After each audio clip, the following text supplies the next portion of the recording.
وہ صدر ہونے کا جو معیار ہے وہ کھو چکے ہیں، کیونکہ وہ ایک سیاسی پارٹی کے رہنما بن چکے ہیں۔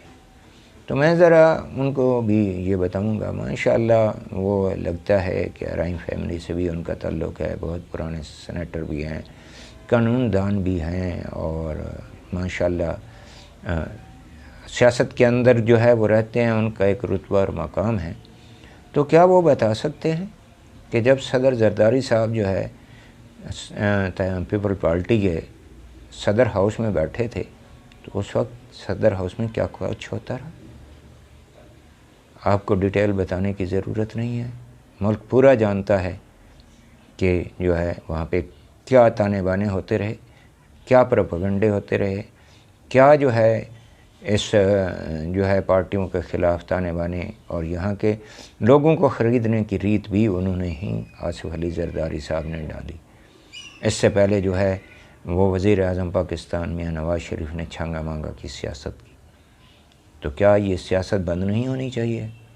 صدر رفیق تارڑ صاحب ہے، برائے نام صدر تھے، اور وزیر اعظم پاکستان میاں محمد نواز شریف صاحب صدر کو برائے نام ایک کاغذ کا ٹکڑا سمجھتے ہوئے جو چیز دل کرتا تھا وہ سائن کراتے تھے۔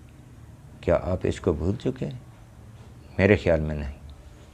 تو آپ کو اس کے اوپر غور نہ کرنا چاہیے کہ جو بھی آتا تو اسی پارٹی سے ہے۔ اگر کوئی غلط کام چاہے ایک میرے جیسے غریب بندے کے بھی سامنے آئے گا تو میں اس کو کرنے کی کوشش نہیں کروں گا، تو وہ تو صدر پاکستان ہے۔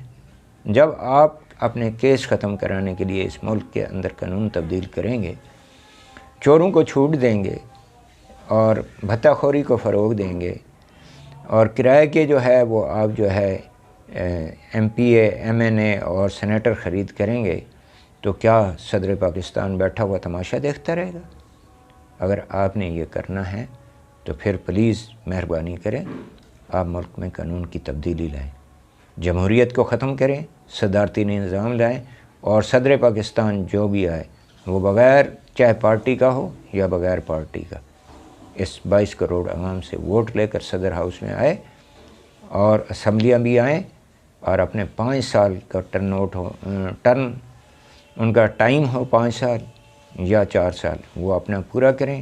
اس دوران کسی کی جرت نہیں ہونی چاہیے کہ وہ چاہے کسی بھی پارٹی کی حکومت ہو اس کو وہ ہٹا سکے، بلکہ صدر بھی انہیں کا رہے، اور ان کے جو سینیٹر ہیں یا جو ان کے لیڈر آتے ہیں وہ بھی اپنی ڈیوٹی کریں۔ 5 سال کی کارکردگی کے بعد نیکسٹ الیکشن ہوں، اداروں کو جو ہے وہ آزاد کریں، چاہے پولیس ہے، چاہے عدالتیں ہیں، چاہے چیف الیکشن کمشنر ہے، بغیر کسی کے ناطے کے، بغیر کسی وابستگی کے وہ اپنا کام کریں، اس کو ملک کو چلنے دیں، اس ملک کی بہتری کے لیے کام کریں۔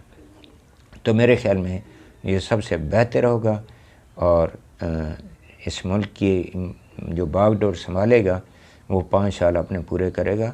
5 سال کے بعد جو ہے اگر وہ اچھا کام کرے گا تو اگلے 5 سال کے لیے منتخب ہو جائے گا، اور نہیں کرے گا تو عوام اس کو اللہ حافظ کہے گی، اور نئے صدر اور نئی کابینہ کو چنے گی، وہ آ کے ملک کی باغ ڈور سنبھالیں گے۔ تو میرے خیال میں یہ سب سے بہتر تجویز ہے، بجائے آپ تنقید کریں تو اس سے بچنے کی خاطر یہ سب سے بہترین نظام ہے کہ صدر بھی ہو، سینیٹر بھی ہو، کوئی بھی ہو، چھوٹے سے بڑا عہدیدار جو اس میں آتا ہے، جیسے بی ڈی ممبر ہے، اس کے بعد ناظم ہے، ضلع ناظم ہے، جو بھی اس سیاست کے اندر ہے وہ الیکشن لڑ کے آئے۔ کسی کو کسی اسمبلی ممبران کا حق نہیں ہے کہ وہ ووٹ دے کر صدر منتخب کریں، وزیر اعظم منتخب کریں یا کچھ اور منتخب کریں۔ وہ پر عوام سے ووٹ لے کے آئے، جس کی ووٹ زیادہ ہوں گے وہ جیت جائے گا اور ملک کی حکمرانی سنبھال لے گا۔ تو عوام کو بھی پتہ ہوگا کہ ہم نے کس کو تیار کر کے بھیجا اور کس کو نہیں۔ تو یہاں پہ میں اپنی ویڈیو ختم کرتا ہوں۔ اس کے بعد میں ایک ووٹ کیا ہے، کیسے ہونا چاہیے، اس کی قدر و قیمت کیا ہے، اس موضوع پر بھی میں بات کروں گا۔ تو انشاءاللہ میں بذات خود کسی بھی پارٹی کا ہوں، لیکن میرے نظر میں سب سے پہلے پاکستان، اس پاکستان کی فوج اس پاکستان کے ادارے اور اس پاکستان کی اہمیت عوام اہمیت رکھتی ہے، نہ کہ سیاستدان تب آئیں گے جب سیاستدان انشاءاللہ ملک کے لیے کام کریں گے۔ جو اچھے لوگ ہیں ان کے ہم قدر بھی کرتے ہیں اور ان کی عزت بھی کرتے ہیں، اور جو لوگ اس ملک کے اندر جراثیم کی طرح وہ کیا کہتے ہیں جلم، جو خون خراب ہو اور اس کو نکالنے کے لیے لگاتے ہیں، جو اس کو ملک کو کھا رہے ہیں، چوس رہے ہیں، ایسے سیاستدان ان کے حق میں ہم نہیں ہیں، اور نہ ہی وہ ہمارے پسندیدہ جو ہے وہ سیاستدان ہیں۔ لہٰذا ہم عوام ہیں، ہماری مرضی، جس کو ہم چاہیں جس کو نہ چاہیں وہ ہماری مرضی ہے۔ اللہ تعالیٰ نے ووٹ ہم پہ فرض کیا ہے، ہم دیتے رہیں گے، چنتے رہیں گے، یہ کام چلتا رہے گا اور قیامت تک جاری رہے گا۔ اللہ حافظ۔ پاکستان زندہ باد۔